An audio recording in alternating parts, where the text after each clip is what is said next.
नमस्कार दोस्तों, स्वागत है आप सभी का मेरे आज के इस नए वीडियो में।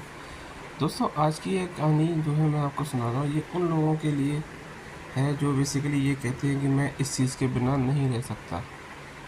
इस कहानी का शीर्षक है खम्बे ने पकड़ रखा है। चलिए आइए मेरे साथ अपनी कहानी को स्टार्ट करते हैं। एक समय शराब का एक व्यसनी, मतलब शराब में लिप्त रहने वाला आदमी जो केवल शराब ही शराब पीता हो, एक संत के पास गया और विनम्र स्वर में बोला, गुरुदेव, मैं इस शराब के व्यसन से बहुत ही दुखी हो गया हूँ। इसकी वजह से मेरा घर बर्बाद हो रहा है, मेरे बच्चे भूखे पड़ रहे हैं, किंतु मैं शराब के बगैर नहीं रह पाता। मेरे घर की शांति नष्ट हो गई है। कृपया आप मुझे कोई सरल उपाय बताएं जिससे मैं अपने घर की शांति फिर से पा सकूं। गुरुदेव ने कहा, जब इस व्यसन से तुमको इतना नुकसान होता है तो तुम इसे छोड़ क्यों नहीं देते? व्यक्ति बोला, पूज्य श्री, मैं शराब को छोड़ना चाहता हूँ, पर यह ही मेरे खून में इस कदर समा गई है कि मुझे छोड़ने का नाम ही नहीं ले रही।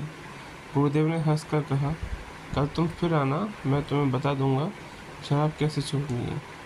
दूसरे दिन निश्चित समय पर वह व्यक्ति महात्मा के पास गया। उसे देख महात्मा जड़ से खड़े हुए और एक खंभे को कसकर पकड़ लिया। जब उस व्यक्ति ने महात्मा को इस दशा में देखा तो कुछ समय तो वह मौन खड़ा रहा, पर जब काफ़ी देर बाद भी महात्मा जी ने खंभे को नहीं छोड़ा तो उसने रहा नहीं गया और पूछ बैठा कि गुरुदेव, आपने व्यर्थ इस खंभे को क्यों पकड़ रखा है? गुरुदेव बोले, वत्स, मैंने इस खंभे को नहीं पकड़ रखा है, यह खंभा मेरे शरीर को पकड़े हुए है।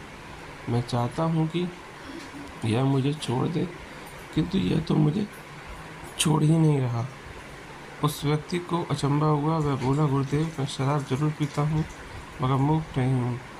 आपने ही जानबूझकर इस खंभे को कसकर पकड़ रखा है। यह तो निर्जीव है, यह आपको क्या पकड़ेगी? यदि आप दृढ़ संकल्प कर लें तो इस वक्त इसको छोड़ सकते हैं। गुरुदेव बोले, नादान मनुष्य, यही बात मैं तुम्हें समझाना चाहता हूँ कि जिस तरह मुझे खंभे ने नहीं बल्कि मैंने उस खंभे को पकड़ रखा है, उसी तरह शराब ने तुम्हें नहीं बल्कि सच तो यह है कि तुमने ही शराब को पकड़ रखा है। तुम कह रहे थे कि यह शराब मुझे नहीं छोड़ रही, जबकि सत्य यह है कि तुम अपने मन से यह दृढ़ निश्चय कर लो कि मुझे इस व्यसन का त्याग अभी कर देना है, तो इसी वक्त तुम्हारी शराब पीने की आदत छूट जाएगी। शरीर की हर क्रिया मन के द्वारा नियंत्रित होती है और मन में जैसी इच्छा शक्ति प्रबल होती है वैसा ही होता है। शराबी गुरु के इस अमर वचनों से इतना प्रभावित हुआ कि उसने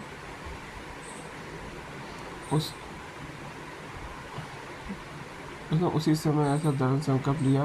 उस घर में खुशियाँ लौट आईं और वह शांति से जीवन यापन करने लगा।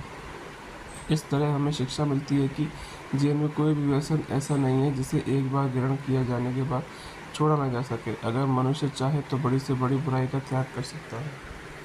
इसी तरह यदि आपको मेरी ये द्वारा सुनाई गई कहानी पसंद आई हो तो मेरे वीडियो को लाइक, कमेंट, और अगर आप मेरे चैनल पर अभी तक नए हैं तो प्लीज़ मेरे चैनल को सब्सक्राइब कीजिए। इसी तरह की और भी कहानियाँ मैं आपके सामने लाता रहूँगा।